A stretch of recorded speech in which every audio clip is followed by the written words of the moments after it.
Victor Wembanyama leads the NBA in something called point erasure. Not blocks, not steals, points that never happen. And once you see it, you can't unsee it. Can Wemby erase 20 points per game? That sounds fair. Actually, it's completely wrong, because Wemby isn't just blocking shots he's not leaving on the table. He is wiping them off the face of the earth, and we don't even have a stat for it yet. Most people think defense is reaction, block the shot, contest the drive, grab the rebound. That's traditional defense, but Wemby isn't traditional. Wemby doesn't react. He changes the offense. He changes what the offense is willing to do in the first place, and that creates something we don't measure. Here's the thing though, the most important plays Wemby makes never show up anywhere. And that's a point eraser. Points that never happen because a defender exists. Not blocks, not steals. The shots that never get taken, get passed out, get altered before release, get avoided completely. That's Wemby's real value. It happens every single night. But that's not even the most interesting part. Every possession starts with intent. Drive, kick, shoot. That's basketball. Wemby interrupts that before it even forms. Players see him and hesitate, pull up early, avoid the paint entirely. That hesitation, that's a broken possession, and nobody tracks it. Now take a second and think about this. Offense costs something. Every point Luka creates comes with usage, possessions, time on ball. He's using nearly half the offense. That's not a knock.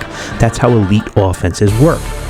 Instead, Wemby's impact doesn't cost possessions. He's not using the offense. He's reshaping it. And this is where we get tricked. The 20-point illusion. Luka creates 20 points. Can Wemby match that? Can he be the MVP? Turns out that comparison doesn't even make sense, because 20 points created is volume. It's invisible. It's countable. But point erasure, it's invisible. You're comparing recorded production to prevented outcomes, and those aren't measured on the same scale. Most people stop there and say it's too much, but this is where it flips completely, because Wemby doesn't just defend shots, he removes entire areas of the floor, and wherever and whenever he wants. Paint attempts drop, shot qualities drop, offensive rebounds disappear, teams start settling in, and when that team settles, efficiency collapses. That's not defense, that's control, that's manipulating the floor. Now watch what happens here. Luka's impact is elite, but it's not tied to the ball. It overlaps with LeBron, Reeves, other creators. That's only one ball. But Wemby doesn't need it. His point erasure stacks with any lineup, doesn't take touches, doesn't reduce teammates' volume. It only amplifies everything around him. And look how Wemby's presence just changes the way they play defense. Coach Sean Sweeney was brought in to highlight this point erasure and the defensive gravity and his presence of Wembanyama. Look how the players play up. It's a defensive funnel because they know Wemby on the backside is going to cause disruption, hesitation, and mistakes. Okay, so that's powerful, but this part matters even more. Even if Wemby is a top 15 offensive player, which we know he's even better than that, then you're pairing elite scoring with possibly the best defensive peak in modern basketball. And that's not just blocks, it's point erasure.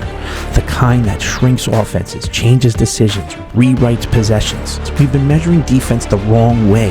We track what happens, but not what never happened. And Wemby lives in that space, not just blocking shots, not just contesting, erasing points. Okay, this isn't just a take, this is real. Most people will look at Wemby and say 3 blocks per game. That's elite. Actually, it's incomplete, because blocks are just the visible version of his defense. The real impact is everything that never even gets attempted.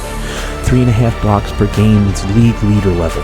Opponents shoot drastically worse at the rim versus him. Spurs' defensive rating improves significantly when he's on the floor. Blocks are just the plays he finished. Point erasure is all the plays he prevented. And players just don't get blocked by him. They stop attacking altogether. Opponents take fewer shots at the rim when Wemby is on the floor. And when they do, efficiency drops. Wemby isn't just contesting shots at the rim. He's lowering how often teams even try. And that's where point erasure starts. When teams avoid the paint, something happens. They settle. More mid-range, more late clock shots, more rush decisions. They're not driving to the basket, and if they do, they're meeting the alien.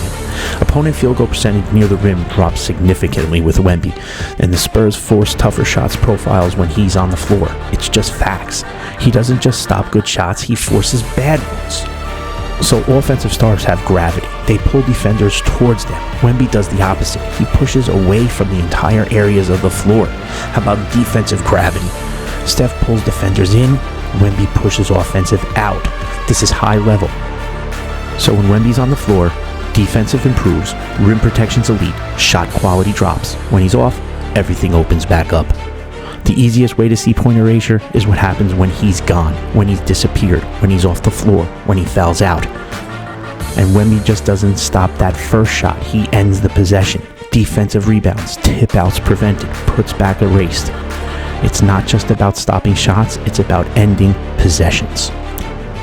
So when we say Luka and Steph create offense through control, high usage, ball dominance, elite efficiency, that's value. But it's visible value. Wemby, his value shows up in what you don't see. You can count on Luka's points, but you have to feel Wemby's presence.